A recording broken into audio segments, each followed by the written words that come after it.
Docteur, quel sucre consommer quand on a un diabète ou des problèmes avec sa glycémie? C'est une question que je reçois souvent et dans cette vidéo, je vais vous partager deux alternatives de sucrants que vous pouvez consommer sans pour autant perturber votre glycémie. La première alternative, c'est la stevia. S'il y a bien un sucrant que je recommande à toute personne qui a des soucis avec sa glycémie, qui fait attention, c'est la stevia.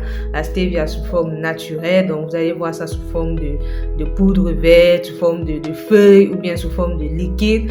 La stevia, c'est une plante, mais qui a des composants sucrants. Donc quand vous goûtez la plante, il y a un arrière-goût, on va dire sucré, qui est là, et donc c'est ça qui fait la stevia.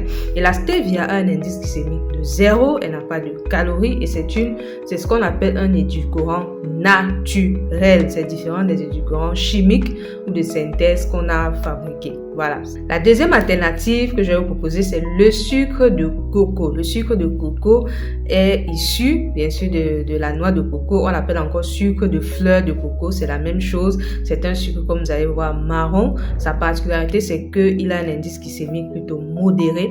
Donc, c'est beaucoup plus intéressant. En plus, il contient pas mal de nutriments. Comme vous le voyez, il n'est pas raffiné. En plus, il a un indice glycémique modéré. Donc, c'est aussi une bonne alternative qu'on retrouve qui est un peu plus rare, surtout du côté de l'Afrique subsaharienne, mais qu'on va beaucoup plus retrouver, par exemple, dans des grandes surfaces. Donc, c'est aussi une meilleure alternative pour les personnes qui ont un diabète, pour les personnes qui ont des problèmes avec leur glycémie. Donc, dites-moi en commentaire, est-ce que vous utilisez déjà l'un de ces sucrants et surtout, si vous voulez qu'on en parle davantage.